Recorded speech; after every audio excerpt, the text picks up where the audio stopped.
Republic Kannada ಬಿತ್ತರಿಸಿರುವ ಮತ್ತೊಂದು ವರದಿ big impact ಆಗಿದೆ. ಹಂಪಿಯ ತೇರು ಬೀದಿಯಲ್ಲಿರುವ ಸಾಲು ಮಂಟಪಗಳ ರಕ್ಷಣೆಗೆ ಪುರಾತತ್ವ ಇಲಾಖೆ ಮುಂದಾಗಿದೆ.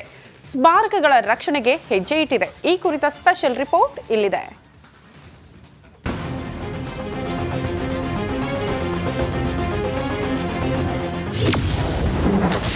ಹಂಪಿಯ ಸ್ಮಾರಕಗಳ ಸಂರಕ್ಷಣೆಗೆ ಕಬ್ಬಿಣದ ಬೇಲಿ.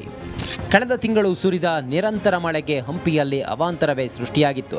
ಶ್ರೀ ವಿರೂಪಾಕ್ಷೇಶ್ವರ ತೇರು ಬೀದಿಯ ಎಡಬದಿಯಲ್ಲಿರುವ ಸಾಲು ಮಂಟಪಗಳು ಕುಸಿದು ಬಿದ್ದಿದ್ದವು. ಅದೃಷ್ಟವಶಾತ್ ಆ ಸಂದರ್ಭದಲ್ಲಿ ಸ್ಥಳದಲ್ಲಿ ಯಾರೂ ಇರದ ಕಾರಣ ಯಾವುದೇ ಅನಾಹುತ ಸಂಭವಿಸಿರಲಿಲ್ಲ. ಅದೇ ಸಾಲು ಮಂಟಪಗಳಿಗೆ ಹೊಂದಿಕೊಂಡಿರುವ ಮಂಟಪಗಳು ಕೂಡ ವಾಲಿದ್ದವು. ಹಾಗಾಗಿ ಅವು ಕೂಡ ಬೀಳುವ ಆತಂಕ ಎದುರಾಗಿತ್ತು. ಈ ಬಗ್ಗೆ ನಿಮ್ಮ ರಿಪಬ್ಲಿಕ್ ಕನ್ನಡ ವರದಿ ಮಾಡಿತ್ತು.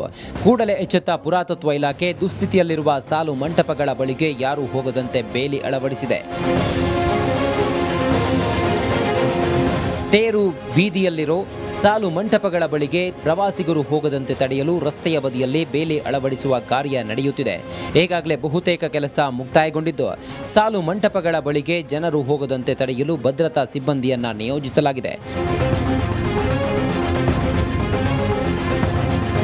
ಭಾರತೀಯ ಪುರಾತತ್ವ ಸರ್ವೇಕ್ಷಣಾ ಇಲಾಖೆಯು ಕಳೆದ ವರ್ಷದಿಂದ ಸ್ಮಾರಕಗಳ ಸಂರಕ್ಷಣಾ ಕೆಲಸ ಕೈಗೆತ್ತಿಕೊಂಡಿದ್ರೆ ಹೀಗೆಲ್ಲ ಆಗ್ತಿರಲಿಲ್ಲ. ದುಸ್ಥಿತಿಯಲ್ಲಿರುವ ಸ್ಮಾರಕಗಳಿಗೆ ಆದ್ಯತೆ ನೀಡಿ ರೆಸ್ಟೋರೇಷನ್ ಕೆಲಸ ಮಾಡಿದರೆ ಈ ಸಮಸ್ಯೆ ಬರುತ್ತಿರಲಿಲ್ಲ. ಎದುರು ಬಸವ ವೇದಿಕೆ ಹತ್ರ ಇರತಕ್ಕಂಥ ಏನು ಸಾಲು ಮಂಟಪಗಳಿದೆ, ಅದು ತುಂಬ ವರ್ಷಗಳಿಂದ ಶಿಥಿಲವಾಗಿದ್ದು, ಅದನ್ನು ಮೊನ್ನೆ ಮಳೆಯಿಂದ ಕೆಲವು ಕಡೆ ಅಲ್ಲಲ್ಲಿ ಬಿದ್ದು ಹೋಗಿತ್ತು. ಹಾಗಾಗಿ ನಾವು ಅದನ್ನು ವೈಯಕ್ತಿಕವಾಗಿ ಸ್ಥಳ ಭೇಟಿ ನೀಡಿದಾಗ ASI ಅಧಿಕಾರಿಗಳಿಗೆ ಜೊತೆ ಚರ್ಚೆ ಮಾಡಿ ಯಾವುದೂ ಪ್ರಾಣಾಪಾಯ ಆಗಬಾರ್ದು ಅನ್ನೋ ದೃಷ್ಟಿಯಿಂದ ಅವ್ರಿಗೆ ಈಗಾಗಲೇ ಸೂಚನೆ ನೀಡಲಾಗಿದೆ. ಆ ಸೂಚನೆಯಂತೆ ಅವರು ಅಲ್ಲಿ ಈಗ ತಾತ್ಕಾಲಿಕವಾಗಿ ಅಡ್ಡ ಒಂದು ಬೇಲಿ ಥರ ಹಾಕಿ ಯಾವುದೂ ಅಲ್ಲಿ ಸಾರ್ವಜನಿಕರು ಒಳಗಡೆ ಹೋಗದೇ ರೀತಿಯಾಗಿ ಮಾಡಿ ಹಂಪಿಯ ಸಾಲು ಮಂಟಪಗಳನ್ನು ಶೀಘ್ರವಾಗಿ ದುರಸ್ತಿಗೊಳಿಸಬೇಕು. ಈಗಾಗಲೇ ನಡೆಯುತ್ತಿರುವ ಜೀರ್ಣೋದ್ಧಾರ ಕೆಲಸವನ್ನು ತ್ವರಿತವಾಗಿ ಮುಗಿಸಬೇಕಿದೆ. K Suresh Chauhan, Republic Kannada, Vijayanagara.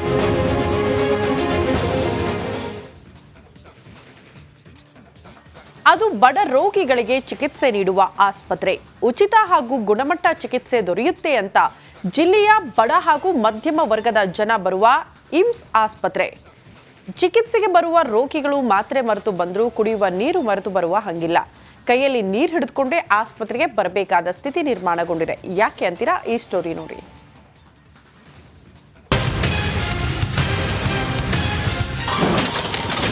ಜಿಲ್ಲಾಸ್ಪತ್ರೆಯಲ್ಲಿ ಕುಡಿಯುವ ನೀರಿಗಾಗಿ ಪರದಾಟ. ಶುದ್ಧ ಕುಡಿಯುವ ನೀರಿನ ಘಟಕ ಇದ್ದು ಇಲ್ಲದಂತೆ.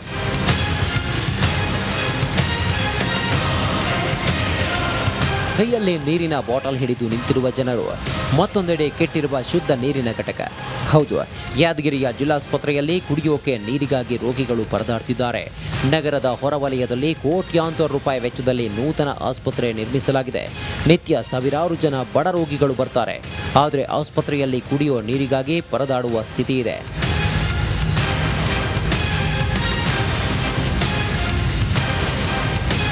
ಏಮ್ಸ್ ಆಸ್ಪತ್ರೆಯಲ್ಲಿ 2 ಶುದ್ಧ ಕುಡಿಯುವ ನೀರಿನ ಘಟಕಗಳಿವೆ. 2 ಶುದ್ಧ ನೀರಿನ ಘಟಕ ಬಂದಾಗಿ ತಿಂಗಳುಗಳೇ ಕಳೆದಿದೆ. ಹೀಗಾಗಿ ಆಸ್ಪತ್ರೆಗೆ ಬರುವ ರೋಗಿಗಳು ನಿತ್ಯ ಹೊರಗಡೆ ಅಂಗಡಿಯಲ್ಲಿ ನೀರು ಖರೀದಿಸಬೇಕಾದ ಅನಿವಾರ್ಯತೆ ಇದೆ. ಹೀಗಾಗಿ ಏಮ್ಸ್ ಆಡಳಿತ ಮಂಡಳಿ ವಿರುದ್ಧ ರೋಗಿಗಳು ಆಕ್ರೋಶ ಹೊರಹಾಕಿದ್ದಾರೆ. ರೋಗಿಗಳು ನೀರು ಕೊಟ್ಟು ಜೀವನ ಉಳಿಸೋದು ಇಂಪಾರ್ಟೆಂಟ್ ಇದೆ ಸರ್. ಇಲ್ಲಿ ತಕ್ಷಣದಲ್ಲಿ ನೀರಿನ ವ್ಯವಸ್ಥೆ ಆದರೂ ಮಾಡ್ರಿ.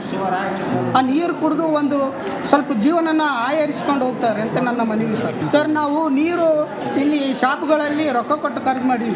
ಎಲ್ಲ ಪೇಷಂಟ್ಗಳಲ್ಲಿ ರೊಕ್ಕ ಕೊಟ್ಟು ಖರೀದಿ ಮಾಡೋಂಥ ಒಂದು ಸ್ಥಿತಿ ಇರಲ್ಲ. ಯಾಕಂದರೆ ಅವ್ರು 10 ರೂಪಾಯಿ ಚಿಟ್ಟಿ ಕೊಟ್ಟು ತಗೋದೇ ದೊಡ್ಡ ಕಷ್ಟ ಆಗಿರ್ತದೆ.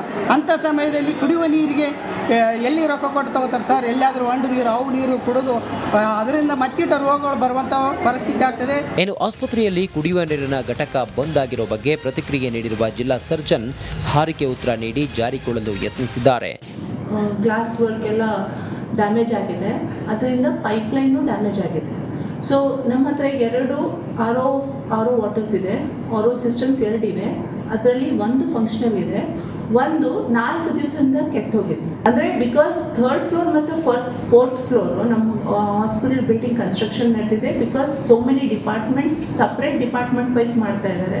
ಕನ್ಸ್ಟ್ರಕ್ಷನ್ ನಡೆಯೋದ್ರಿಂದ ನಮ್ಮದು ನೀರಿನ ಫೆಸಿಲಿಟಿ ಪೈಪ್ಲೈನ್ಸ್ ಕೆಲವೊಂದ್ಸಲ ನಾವು ಬಂದ್ ಮಾಡ್ತೀವಿ. ಏಮ್ಸ್ ಆಸ್ಪತ್ರೆಯಲ್ಲಿ ಕುಡಿಯೋಕೆ ನೀರು ಸಿಗ್ತಿಲ್ಲ. ನೀರಿನ ಘಟಕ ಇದ್ದು ಇಲ್ಲದಂತೆ ಆಗಿದೆ. ಇನ್ನಾದರೂ ಅಧಿಕಾರಿಗಳು ಎಚ್ಚೆತ್ತುಕೊಂಡು